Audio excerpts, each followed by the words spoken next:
5 pesan untuk mahasiswa baru, dan ini sangat penting banget. Jadi buat teman-teman semuanya, tonton sampai akhir.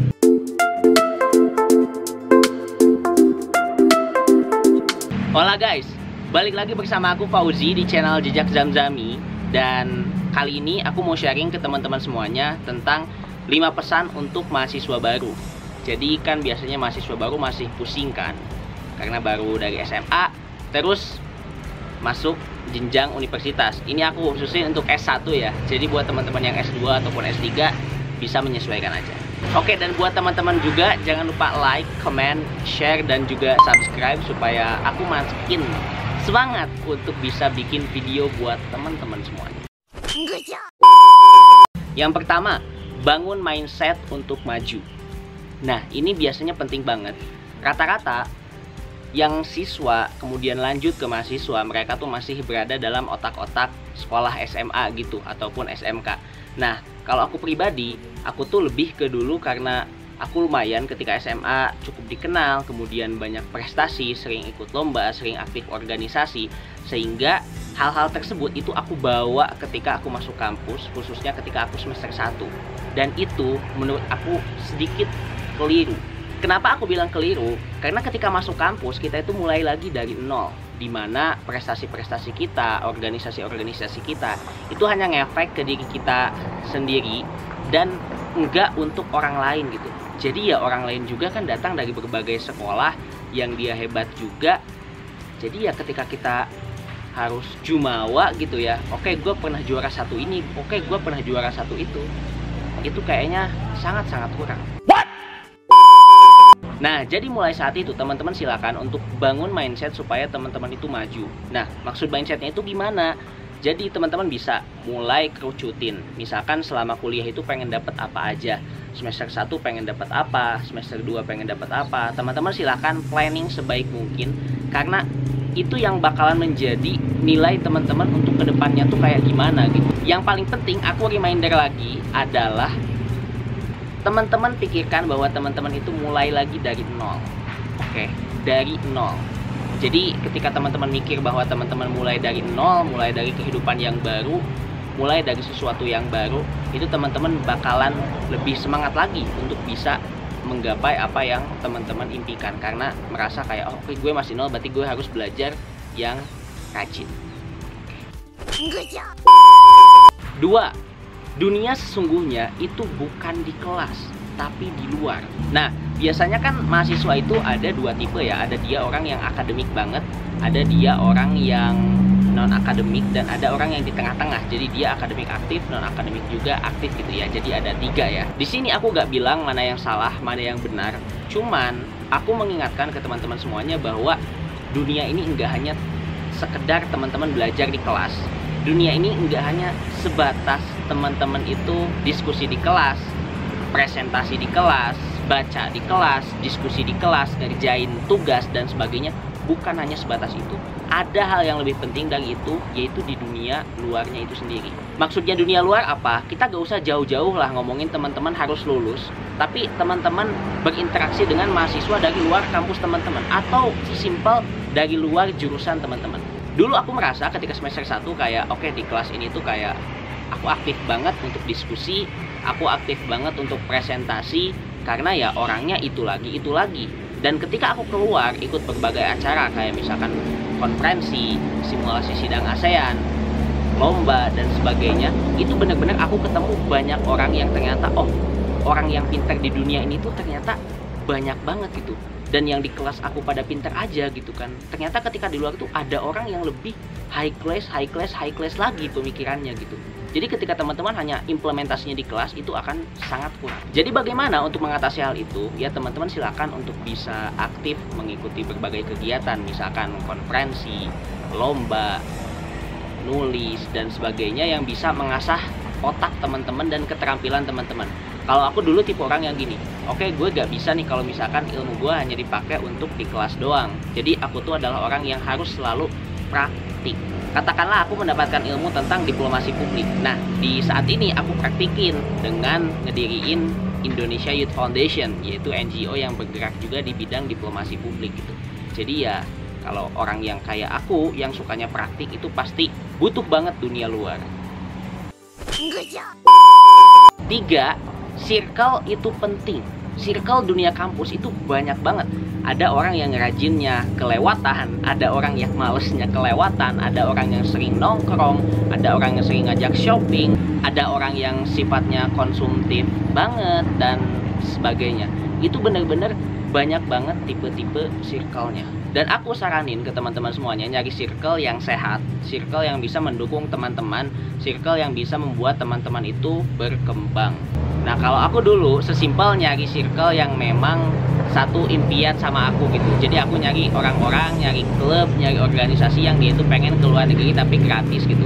Nah, jadi aku nyari circle kayak gitu. Makanya ketika ketemu circle yang sama itu benar-benar klik banget, match banget, dan membuat diri aku tuh semakin berkembang gitu. Karena join beberapa organisasi, kemudian deket sama orang juga, dan sebagainya. Jadi silahkan teman-teman untuk nyari organisasi, nyari klub, nyari komunitas yang kiranya match dengan teman-teman, dan itu bisa ningkatin personal teman-teman, bukan malah nurunin. Oke.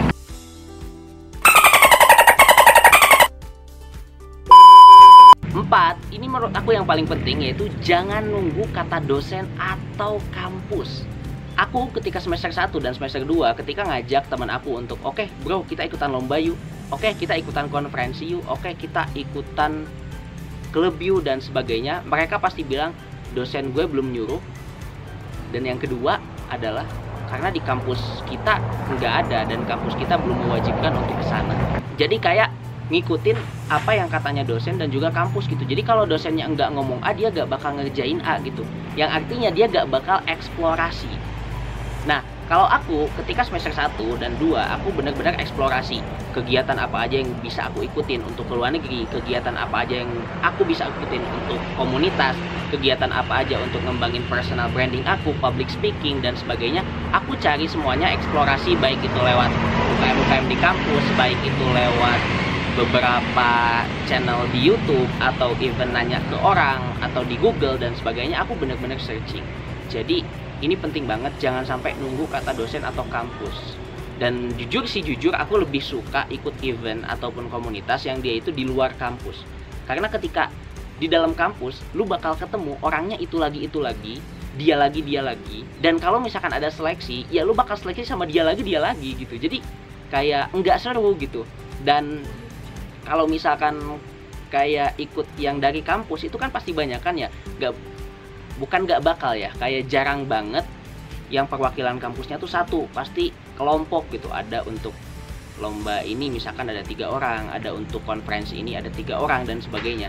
Dan aku tuh tipe orang yang kayak oke, gue pengen ngerepresentasiin kampus gue itu sendiri gitu loh.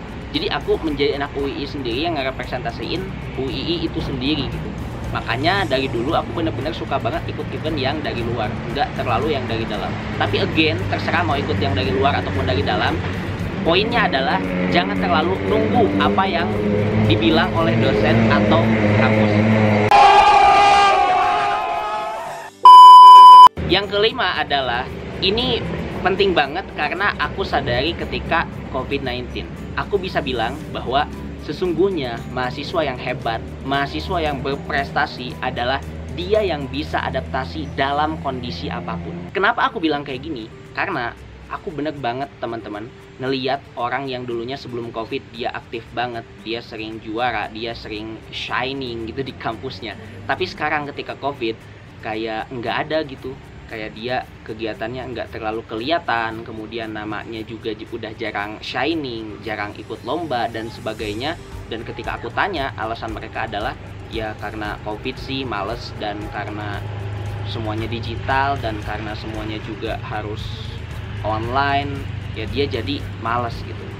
Dan aku mengindikasikan dari sana ketika ngobrol dengan dosen-dosen aku, ngobrol dengan orang-orang yang bisa adaptasi di masa pandemi, kita bilang bahwa orang ataupun mahasiswa yang hebat adalah dia yang bisa beradaptasi dimanapun dia berada. Itu kayak ya udah gitu, emang dia kayak gitu.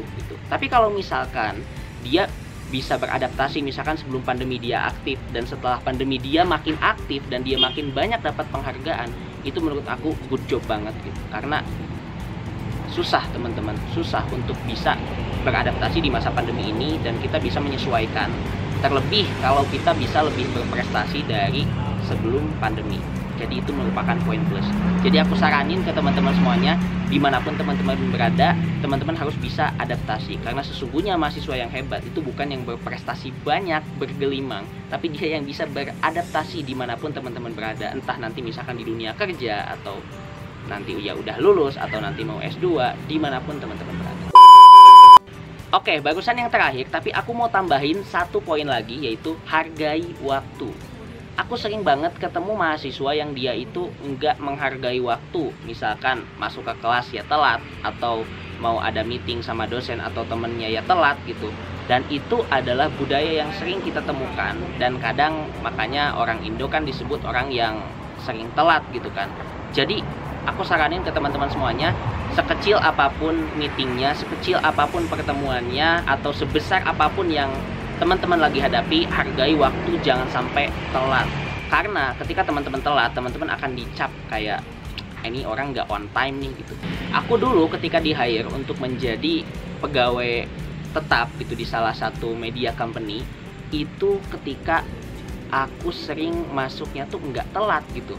Jadi masuknya itu ya cepet, kemudian ketika ngerjain tugas gak pernah deadline, kemudian ketika ada rapat ya masuk duluan, on time, dan sebagainya. Nah, itu yang dinilai oleh, dan uniknya adalah itu yang dinilai oleh perusahaan itu gitu. Oke, sekian dari aku. Terima kasih buat teman-teman semuanya yang udah ngedengerin, dan mohon maaf kalau banyak kesalahan, dan kalau misalkan juga tadi banyak motor berlewatan atau banyak mobil berlewatan, mohon maaf teman-teman. Aku pengen coba untuk syuting outdoor gini, kayaknya seru banget. Dan jangan lupa untuk like, comment, share, dan juga subscribe. Oke, thank you so much buat teman-teman semuanya. See you next time and goodbye.